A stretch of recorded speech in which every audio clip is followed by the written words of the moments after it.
Okay, so today it is the 1st of January, and I probably should have went to church, but I didn't. And it's 1:47 p.m., and if you can hear it in the background, sorry about that. Somebody's cutting somebody's yard, and it's really loud. So today's topic is going to be Clingy versus Distant. And if anybody listened to my last podcast, then you know that I've been having some difficulties with a girl that I consider like a little sister to me. And she complains about how these people are leaving her behind, how she doesn't have any real friends. And, I seriously have a problem with that,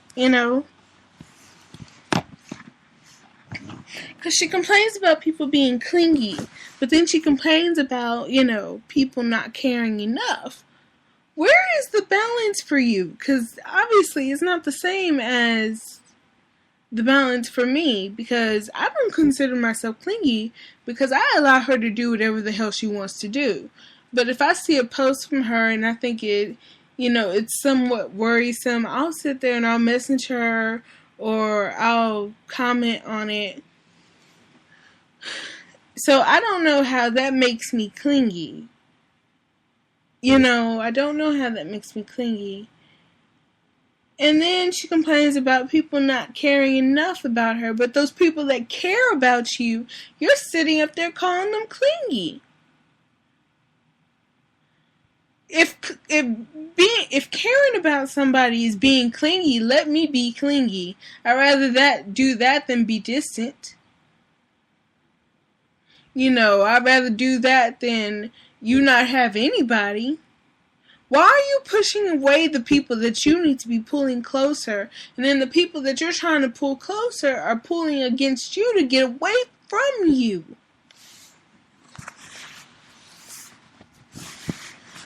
I heard a saying once that having relationships is like a tree. There are people who are the roots who are going to be there for you, that you need to support you, that are digging in the ground and there for a long haul. And then there's a trunk that builds you up. I think that's how it goes. And the trunk builds you up and it makes you stronger. And then there are the branches that sometimes fall off. Those people may or may not be there for a long period of time. And then there are the leaves, who eventually turn color and fall off the tree, which means they weren't meant to be in your life forever. For me, it just seems like she's picking up leaves. She's not holding on to the trunk or the roots of the tree that is her life, And baby girl, it's your life, and you're fucking it up by saying the stuff that you're saying. People care about you, and you're just not allowing them to do so. And then she's like, oh, it's not a big deal. Why the fuck are you complaining about it on Facebook if it's not a big deal? I mean, really? Who in their right mind complains about something on Facebook, of all places? If something is a big deal for me, I write a big, long-ass post about it. And I put whoever the fuck it was on blast. I don't say their name but I make sure they know exactly who I'm talking about. They have no doubt in their mind that I'm talking about them if I'm truly upset with somebody.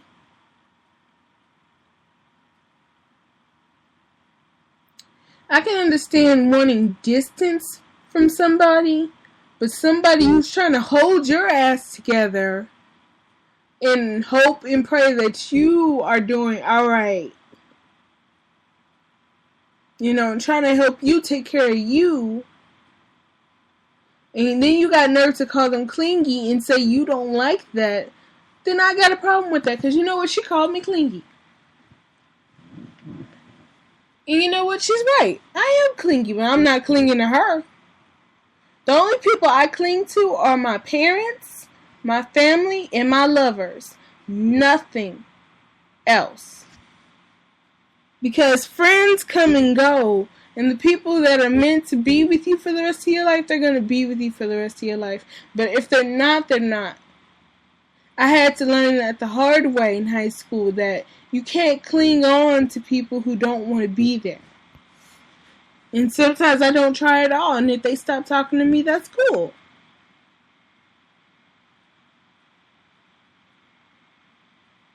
So yeah, I've got a bit of a problem with you saying I'm clingy when you don't even really know me that well, you know? It's just, it's frustrating to think that she thinks of me that way. I've clinged on to guys that I played with online, but that's because they wanted me that way. They knew I would get that way. So it was not something that was not expected. And I do my damnedest to keep in contact with people who mean the most to me. And if I'm worried about you, I'm always on you. That's got nothing to do with being clingy and all about the fact that I give a shit about you. And I want to make sure that you're okay. And when I can make sure you're okay, I'm sure I'm going to be okay. Because when I take stuff from people, I take their burden from them. I try to help them with it. I try to help them learn to cope. And I try to be like a transition friend. I know I'm not going to be in somebody's life forever with certain people. There are certain people I want to keep with me forever, but there are certain people that I know that eventually we're going to grow apart and we're not going to be friends anymore. And in that case, I want to be a transition friend in which I can help you deal with your issues and you can move on with your life and I can move on with mine. But when I take that pain into myself, I'm going to need you to work through it because I can't hold on to it forever. I have to let it go at some point. And when you bring it back up and talk to me about it, I take it back.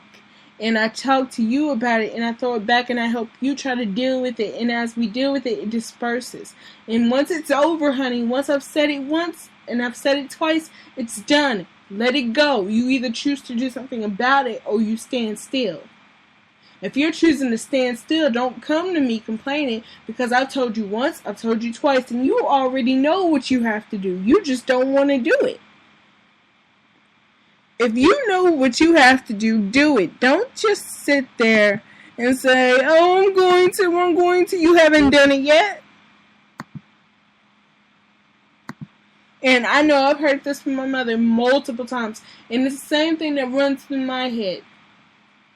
If I want to do something, I need to get up and do it. Stop complaining about it and just do it.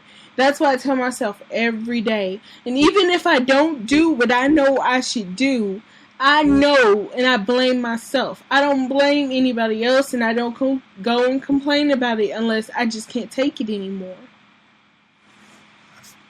I'm not just gonna out of nowhere start complaining and whining and crying. I'm just not the kind of person. I'm a frustrated person, and when I'm at home, yeah, I cry a lot. But I will be damned if I cry in public. I'm not kidding.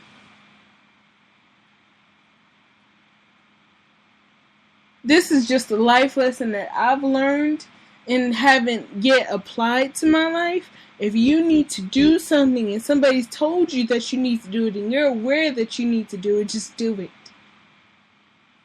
Just do it. Because trust me, if you don't do it, your life is fucked. Period. The point is, you want people to care about you, but you get rid of the people who give a damn, and you hold on to those people that don't care for you at all. And I've told her once, I've told her twice. She needs to get rid of those bad people in her life. How little amount there is, they need to be gone. And she keeps saying, I know, I'm gonna do it. You haven't done it yet. Which means you need to do it. Some things, though it is painful, needs to be done. I don't like taking my medication. but I have to do it. I have to, because I'm losing control of myself. I'm losing who I am. So I have to do it. And in this coming week, I'm hoping that I get up and I do what I have to do. Period. Period.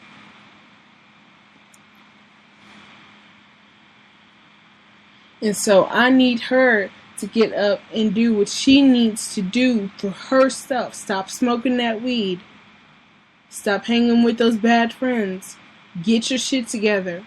Figure out a plan of action. Yeah, it's ironic coming from me to say figure out a plan of action, considering I haven't done shit. But for her, I feel like she really needs to do it. Because I'm already fucked up, but she still has a chance. These are the things that I tell her that she needs to do, and if she chooses to do it, great. If she chooses not to, I'm sorry. And I'm going to continue to help you any way I can, but you got to do what you got to do. Because when you get out in this world, nobody's going to give a damn about you. The only people who are going to care about you is your family. And from that look, her family's fucked up to begin with. Nobody's going to give a damn about you. You have friends who care about you. All these people who are close to you and they care and they don't want to hurt you. You have these people as a support system for a reason. They are there for a reason. Because when you get out in that workplace and you get that horrible boss, nobody's going to give a shit. You're going to have to work for what you want. You're going to have to work for what you want. And work and work and work and work and work and work and push past all that shit. Move on in your life, because you have that support system, because there are a lot of people out there that's not going to give a damn about you. You're just another fish in the sea for them. Do you understand? So I'm going to need you to hold on to that good support system, because I don't know how long it's going to be there for you if you keep pushing it away. I pushed my support system away when I was maybe 13 or 14. I've regretted it ever since. I've been flopping around like a fish, and I'm not taking help like I should, and I've struggled with it, and I'm still struggling with it. And I don't want to see that happen to you. You hold tight to that support system, and you keep pushing yourself up, but don't walk on people's back. Because them same people that you walked on their back to get there, unless they allowed you to do it, are going to come back and bite you in the ass. I promise you. You watch how you talk to people, because you don't never know who's going to be who in the future. And that's all I've got to say today. Peace.